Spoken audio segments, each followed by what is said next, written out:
The people you surround yourself with influence your behaviors. So choose friends who have healthy habits. Dan Buettner. You have the power to be the boss of your own life. I'm your host, Monica Allen. I'm a wife, mom, entrepreneur, best-selling author, lifelong learner, and your biz bestie. I have a love and passion for all things small business. Growing my own company from $700 to over 7 figures annually, my goal is to bring you inspiration, business-focused topics and tips, encouragement, and a community that helps you launch, grow, and scale your business, whether you are a dreamer, a side hustler, or a seasoned entrepreneur. You are listening to the Become Your Own Boss podcast. Do you have a conference or an event to attend and you just need 1 or 2 shirts to promote your company or brand? Here at Zeus's Closet, where we are like a tattoo shop for your clothes, we've got you covered. With no order minimums on embroidery or direct to garment, you can order just 1 item. Get a polo shirt for a conference or a t-shirt or jersey for a concert. Visit Zeus'sCloset.com for more information. Foster, as a verb, means to encourage or promote the development of something. Something typically regarded as good or to bring up. Today, my guest, Hayley Foster, embodies her last name through and through. Having met on Clubhouse, Hayley is a serial entrepreneur who helps women business owners find and foster their passion. Hayley and I have so much in common and immediately connected from starting our own businesses when we were in our very low 2 digits, 11 or 12, to us focusing on fitness and health. Hayley is a bit more ahead of me on this one, but fitness and health is very important to both of us. We also both had very similar companies at one time, and now we are both extremely focused on helping other entrepreneurs grow and succeed in business and life. There are so many lessons to learn from my conversation with Hayley, founder and CEO of Foster Inc., Foster Women, and Foster Your Life. Check out my interview with Hayley.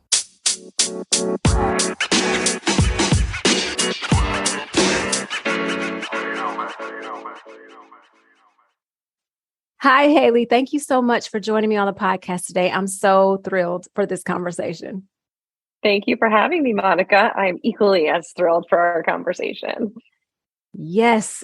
And I know we met on Clubhouse, and it has been such a blessing to my life to know you because you're such a rock star in so many ways.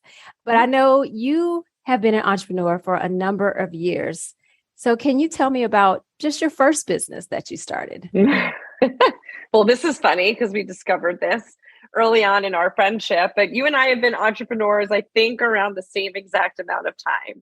I'm on 20 years, and I think you're on 20 years also. Yes. And my first business was a promotional marketing company selling promo merchandise, so corporate logo, just like you guys do over at Zeus's Closet. And I ran that business with a partner for 12 years.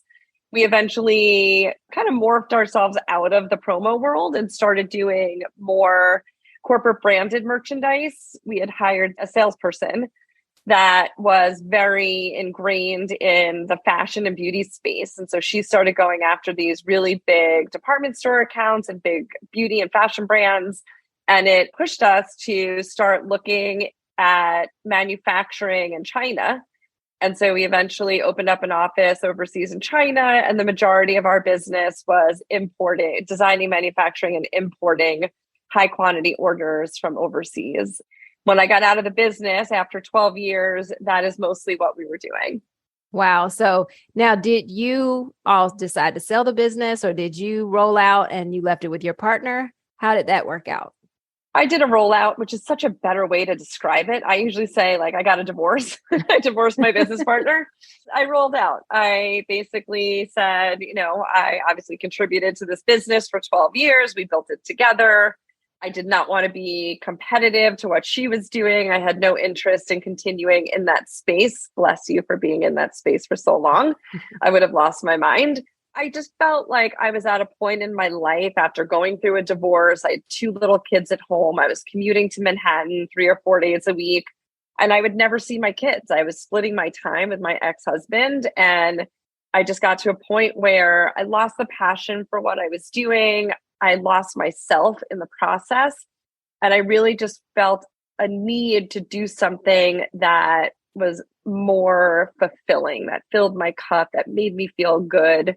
And what I realized I loved doing was hosting these networking events. And through those networking events that I was doing, sort of as a fun side thing for free for working women in my town, some of them would call me and say like, oh, you know, you've had your business for so long. I see you all over social media. And we're talking 8 years ago, actually 10 years ago when I was doing the networking events. So very early days of Instagram. Not a lot of people were on Twitter. Some people still didn't even know what LinkedIn was. And Facebook was just a place to reconnect with your high school friends. Right. And so they were like, I need help via, and so, or my business or my, you know, my marketing materials and things like that. And I would help them for fun. And I realized that's what I loved doing. I loved pouring into these women that were looking to either start a new business or grow a business that they had already started. That was sort of what led me into what I do now, which is coaching women entrepreneurs like you. Yay. And so that's interesting because I was going to ask you, like, how did you end up in your second business? But you just answered that. You were doing these networking events. And now, did you do those all the way up until 2020, or had you already kind of pivoted? How did that work? We're going back 10 years. So 2012, I started doing these. I had two women that lived in my town and came to me and said, you know, there's like all the moms that stay at home and they have relationships with each other because they're at home with their kids, they're doing play dates, but there's really not a place for like us working women to more deeply connect with each other than on our train commute to the city. And so we were like, all right, let's start. You know, they were like, we want to start this networking group, but we don't even know what to do in order to promote it or get people in it. And you seem to be more connected. So could you help us? I built the Facebook group. I started inviting in all the women I knew from the train. They started inviting in the women they knew from the train or just other women I knew through my kids that were working women. And we started just putting together, we would charge like $20 just to, you know, rent out the space for the night. And then they would buy their own drinks. And then they were like, well, what should we do this month at our networking event? And so I would come up with different ideas because I have been part of my own city networking events for years. People started to see me as the face of this group. We called it the Working Women of Port, which is the town we live in, Port Washington. And we started doing these events and, you know, word started getting out. The Facebook group is now like almost 2,000 women strong. It's still, I try to keep it to all Port Washington women or very close surrounding communities. But I don't let people in that aren't women who support women. So you're either a working woman or you're a woman that supports working women. That was sort of how the whole networking events came to be. 2 years after I started them, I realized this is what I wanted to do. And part of what I did when I first started my Foster consulting business was networking events. And so I went back to the women. I said, there's going to be some conflict here. At that point, I was the one that was really doing most of the work for them. They were like, Hayley, just run with it. It's yours. Do what you want with it. So I kind of morphed it into inviting people then to these paid networking events where I would bring in a speaker. And so I was still doing in-person. I still did in-person networking events. I probably took 2020 off, although I do believe the holiday season of 2020, actually, no, I'm trying to remember when I started doing, it was 2021. I started bringing back the in-person networking events, but it was still, you know, COVID is still around and they are not what they used to be. But some people just want to get back out there and want to be back in people's faces. And I do have another one coming up in the next couple of weeks. I have not run one since holiday season of last year. Actually, maybe January of last year. Oh, this year. I wish I lived closer so I could come. Aw. They're fun. Yeah, that sounds great, especially because you can connect with people, like-minded people, but people who support and cheer you on. That's absolutely great. So tell me about where you are in your business now, because I know you recently did a little bit of a pivot. You're still supporting women business owners, but tell us about your recent change. I mean, there's the entrepreneurial brain, which I know you have, and I know you can relate, right? We're always like bright, shiny object, bright, shiny object. But aside from the bright, shiny object side of it, I sat back after we got together. When were we together? In April. And I asked you all my deep dive question, which is, if you could put your finger on the one thing that you think I do for people, what is it? Right. And so many of you, actually it was Tony that came back that was, the most like, what? I was shocked. And her answer was, you help people automate and systematize their business, and you help them to feel comfortable doing that, right? And you teach people to build systems into their businesses so that they could be more efficient. And I was like, really? That's what you think I do? Because I didn't look at myself like that. And then after realizing that that's how so many of you saw what I do, I took another step back. You were there. I presented my pitch that I was giving I was a keynote speaker at a conference, and I was presenting my pitch to all of you. And on the way up to that conference, Brian was injured, so he came with me, and we rewrote my whole deck on the way up. And I have to say, I think I nailed it. I did a really great job selling from the stage. But what I realized, I sold nothing, by the way. And what I realized, and that's fine. It was the most amazing failure ever. Because what I realized was, if I had sold any of my program that day, I would have been on rinse and repeat. And as entrepreneurs, I think we get to a point in our business where we're just chugging along and chugging along and chugging along. And it was eye-opening for me, because I realized that my favorite people to work with are people with a similar mindset to me. And those are my favorite people in the world, right? They're who I surround myself with here. They're the people that some of my closest friends. And it's people that are into living, breathing, eating, and sweating a healthy lifestyle. And so some of my favorite clients have been health coaches and nutrition coaches and fitness coaches. And I decided on the way home that day, through some tears, that this is who I want to pour into. This is what I want to do. I want to work with people drinking the same green juice as me. So if I had to start my business over today, which I basically did after I had gone to that event, that's who I'd want to work with. And so I went super narrow in my niche, and I was like, this is who I want to work with. This is the problem I'm going to solve for them. And this is how I'm going to do it. And it has made my communication and my offer so much clearer. And I feel like I'm really conveying to people who I am and what I can do for them. And that's my new direction for my business. And I still do the coaching. Mm-hmm. I'm now just doing it for a very specific target audience. And I'm wondering if I should even go deeper. Should I pick between fitness and nutrition and health coaches and just choose one of those categories? Because I think the more narrow you are, the more content you can come up with and the better your product is, right? The product I'm putting out there right now is still a coaching program. It's still a 12-week program. Although I have to say that I've gotten more people come to me in the last 2 weeks for one-on-one coaching than I've ever had in my business, which is great. And I'm like, okay, I can take on, 10 people and do that. No, that's which good. is great. Yeah. How is it going now that you've narrowed your niche? They say the riches are in the niches. Yeah. How's it going? It's going great. I'm having so much more fun creating content. I can talk about that stuff all day long. I don't want to curse on your podcast. I'm trying to be good.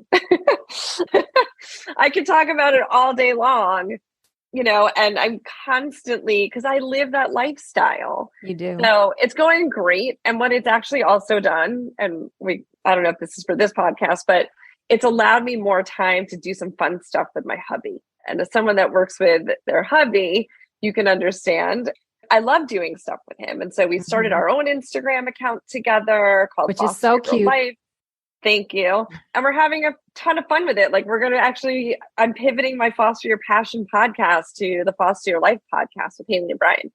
And we're going to talk about longevity, because I could talk about that all day long, and fitness and relationships and all sorts of stuff. We have a whole thing. We have a whole outline plan. Oh, that's going to be so good. That's going to be really good. Yeah. I'm excited about that. Well, that is so good, Hayley. What I've noticed in your pattern, though, is that you really dive into what you're passionate about and you move forward with that. Just like with the networking, just like with this one, you are extremely passionate about your health and your nutrition and all those things. You're going full speed ahead. I am. I'm trying to stay in my lane. I'm trying to, because I could post recipes and I could post my workouts, and I'm trying to figure but I don't think that's what's going to really resonate necessarily with the audience, right? Because they're like, well, I post recipes. Why is she posting recipes? So I'm trying to stay in my lane. It's like, I'm trying to post. And I think that's really important too, is like, once you figure it out, then you have to figure out like, what is the problem you're solving for them? Exactly. And, I know you talked about this on your podcast last week, which is really like, once you figure out your niche, I just screenshotted something a couple of minutes ago. Once you figure out your niche, then the question is like, this is your niche. Like, this is, what you're doing, and this is the person you're doing it for. And then how do you want to help them? Right? How do you want to help them solve that problem? So who do you want to solve it for? How do you want to help them solve it, and why? Yeah, that's very true. And so for your new clients, you are doing what for them? Because a lot of them are, well, I mean, they're all over the place, but because they're all in this fitness and wellness world, and the issue is they got certified, right? They went and got certified as a health coach, or they went and got certified as a fitness instructor or a yogi. And then they're like, I got to run a business too. And that's what they all come to me with. That's the overwhelm. That is, I don't want to do that. I just want to do what I want to do. I want to do what I love to do. I want to pour into people. I want to do my yoga classes. I want to do my strength training, or I want to do my cooking and my nutrition coaching. Exactly. They don't want to run the business. They don't want to be thinking about what to post on social media. They don't want to be thinking like, what's the heading of my email going to be? How do I get all these people into my database? How do I build my database? They don't want to think about that. I take them through this process where we evaluate kind of where they are, like, what do you currently have? What are you currently doing? And then we talk through what I consider to be the key elements to growing an online business. And those are having a website that converts, having a lead magnet that will get people to your website, having an email sequence that runs off of, if you don't know what a lead magnet is, basically the thing you give away that has tremendous value, that is going to basically get somebody to really know, like, and trust you and say like, wow, she's got great stuff to offer me. I wonder what it'd be like to work with her full time, right? So you're giving them like a piece of the pie, right? It's got to taste really good. Of course, for me, it's like dairy-free, gluten-free, soy-free pie.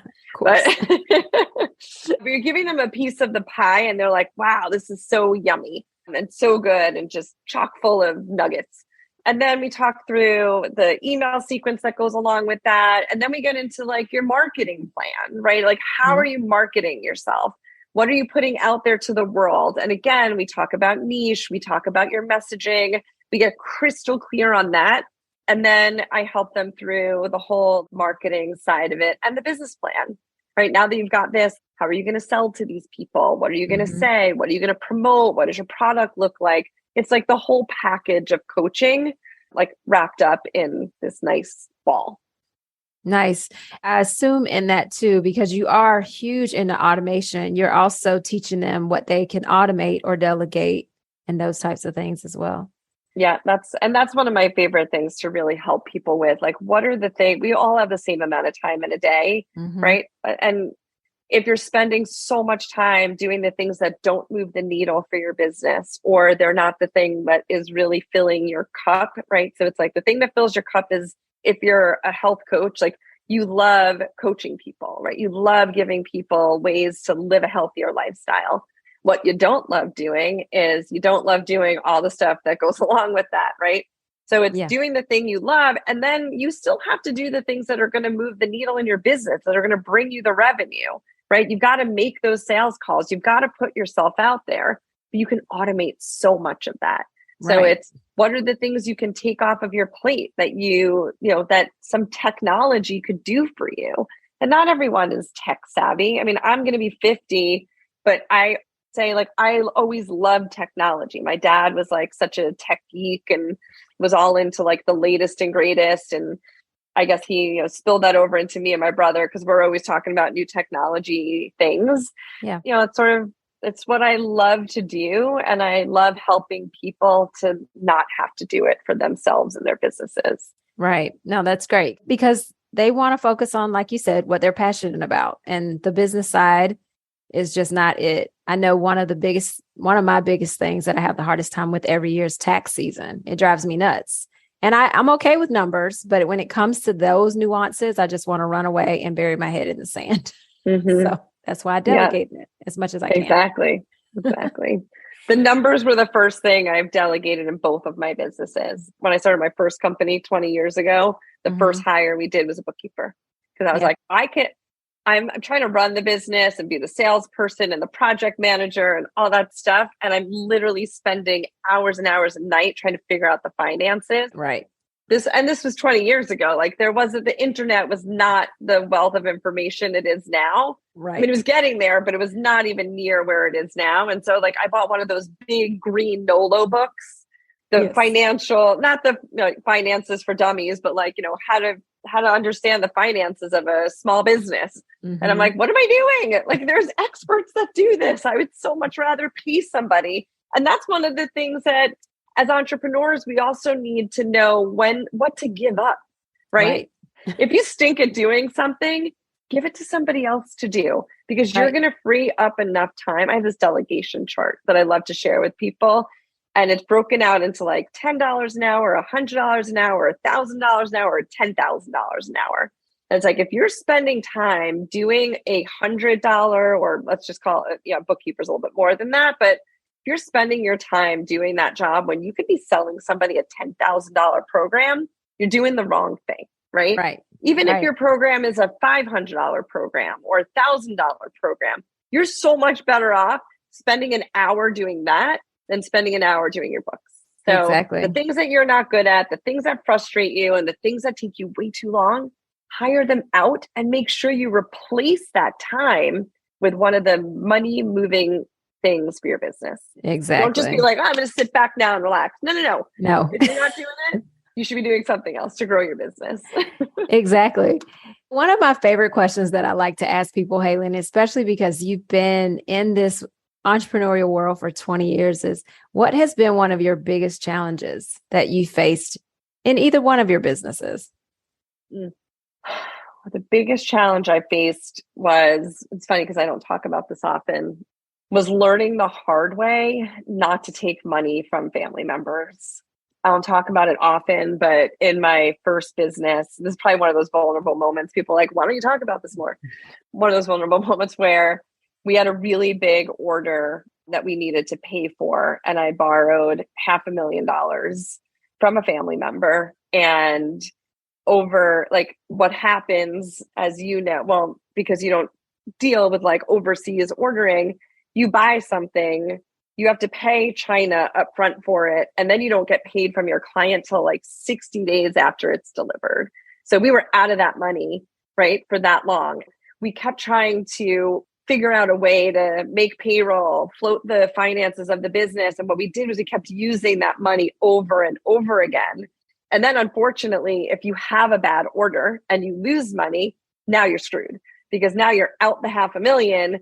You've been sort of like borrowing from Peter to pay Paul, and you end up in a really bad financial situation. And we went years in this horrific cycle of trying to get our heads back above water. What's crazy is at one point we were $5 million, we were bringing $5 million in revenue, but we were so far behind in terms of like paying back this money. And we were digging deeper and deeper and deeper into the debt.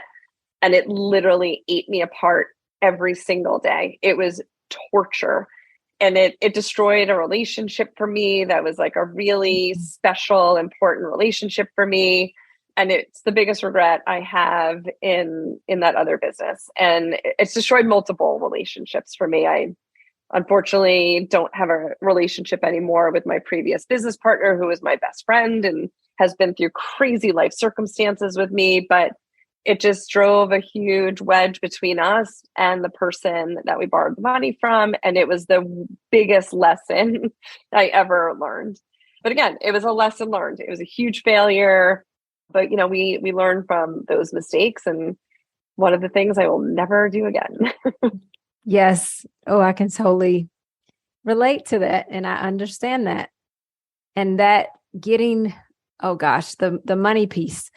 That's the hardest part for me with entrepreneurship, is because you put so much energy and so much work into it and you're working your butt off, but sometimes the numbers just don't quite add up, even though you're bringing in revenue. Wow. Yeah. Well, thank you for sharing that with me. I appreciate that. Outside of that one, what's something else would you tell your younger self if you could go back in regards to entrepreneurship? What would you tell your younger self? There's so many things. I actually just wrote a blog post, which I haven't posted yet, but it's all about what I wish my 20-year-old self knew. It's sort of from a health and wellness perspective. I would also say, as what I would tell my younger self, just keep going. Just keep going. I think it's so important that you don't give up on yourself. And you look at, and it's really hard in those times where you're failing. And I always say, like, when we were down as low as we could possibly go, those were the times I learned the most in my business. But what I think is really hard is recognizing that in that moment. And I would say, look at every day as an opportunity to learn something new, because there's always a lesson to be learned. And I am very much and I learned this the hard way too, like a silver lining kind of person, but I wasn't always a silver lining kind of person. I would get down on myself, like, I'm failing, I'm not succeeding. Why am I not making the money that I want to be making? Look at her, she's making that money. That's another one. I would tell myself, like, stay on your mat. Don't worry about what someone else is doing. Only worry about what they're doing for inspo, right? Like, let them inspire you to do more, to be better, as opposed to saying those negative things to yourself. And one of the things I try to teach my own kids when it comes to, that story we tell ourselves is, you could tell yourself a great story, or you could tell yourself a really terrible story. Whatever story that is that you tell yourself is how you're going to feel about yourself. So be careful of the story that you're telling yourself. I say it to my kids. I say it to their friends. Stop saying that to yourself. Switch your narrative, right? Be your best friend and get rid of the bitch that's sitting on your shoulder, because she's not going to help you. Right. That's very true. Very true. So. Yeah. And it is hard though, when you feel like you're failing. I put that in air quotes, because of course, when you feel that way, you are learning typically a very valuable lesson along the way. Absolutely. Yeah. Absolutely. Thank you for sharing that. I like that. Stay on your mat. Yes. Also another fitness reference. Yeah. Stay on your mat. Stay on your mat. Yeah. I really do like that. Well, that's like a big thing. I had a yogi say that to me once. Stay on your mat. Don't worry about how bendy she is next to you, or how flexible the person is in the front row, or whether or not they're holding that pose longer than you. Like, you have to stay here, because this is where you set your own intention. And when you stay here, you're not worried about, what other people are doing. And I'm competitive. I know you're competitive. There's that nature in us to be like, I want to do what she's doing. Like, I want that over there. Right. But when you can set an intention for yourself, for your day, for your week, for your month, and stay there, and know that that's your intention, and that's for you in here. I love that. So 2 more things. One, what's one thing you would attribute to your success? My dad and my husband. And that's 2 things. Sorry. No, you're fine. The people around me. How about that? You are a product of the people that you surround yourself with. And so when you're surrounding yourself with people that are supportive and positive and inspirational, and they motivate you, you tend to, like, they pour into you, right? and you're more inspired, you're more motivated, you're more positive, you feel more supportive. I would say that is one of the biggest things, is the people you surround yourself with. I totally agree with that. Totally agree. Well, you inspire me to get abs like yours. And you have a husband who has an Instagram account about 6-pack dads or something, right? Yes. And I mean, I'm almost there, but I'm not quite there. So Hayley is my inspiration. You're so sweet. Yeah. Thank you. Thank you. Well, I did a post on this on my other account. Abs are made in the kitchen, my friend. I saw that and I agree. I agree with you. I'm changing some of the things that I eat too. I mean, you could have a class on that too, but we'll talk about that another time. I know. Trust me. I'm trying to figure that one out because I do love that stuff. And again, I could talk about it all day long, which is, we talk about a lot of that on the Foster Your Life Instagram page, because it's how we live. And people are always asking us, like, tell us about your coffee. Like, what are you eating? I was thinking this morning, it's not a diet for me. It's the way I live, right? Someone will be like, wow, you look great. Where do you work out? And I'm like, it's not about where I work out. It's about what I put in this body, right? And it is the most important thing. You can work out all day long. You could do cardio till you are sweating profusely. But if you're not eating the right things at the right time, in the right order, I'm now learning, it's not going to matter how much you work out and what you do during those workouts. They're important, and 100% they're important. But as we get older and like about to turn 50, strength training is one of the best things that you could do for your body. It's not, I know you're into your running and I love it. And congrats on your win on that 5K. That was awesome. But it's so much about the amount of weight you are lifting as you start to get older. People start to get scared of it as they get older. And it's not something that we should be scared of. If you listen to, I don't know if you do, Dan Sullivan, the strategic coach, he has an amazing podcast. He's 78 years old. He said he lifts more weight now than he did 20 years ago. He is stronger now than he was 20 years ago. And he's like me.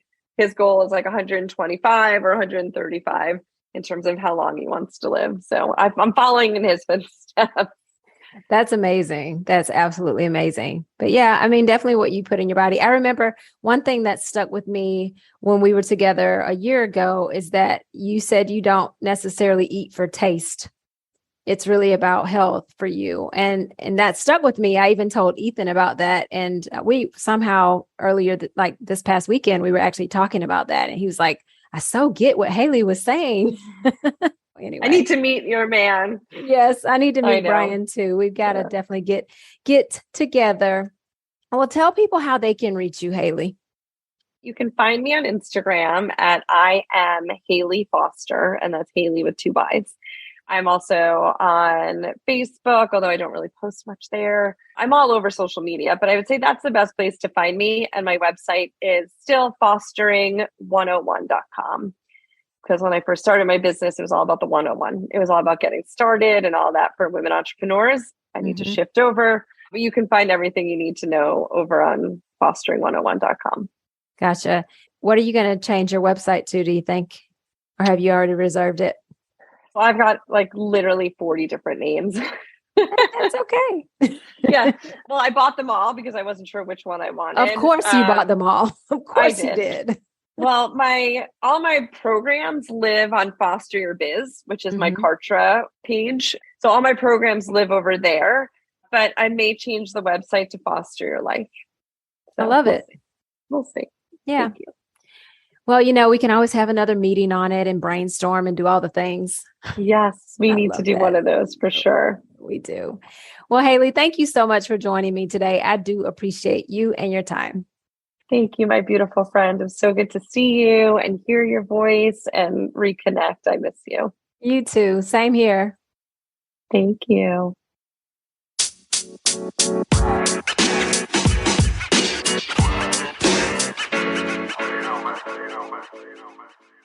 Thanks, Hayley, so much for joining me on the Become Your Own Boss podcast.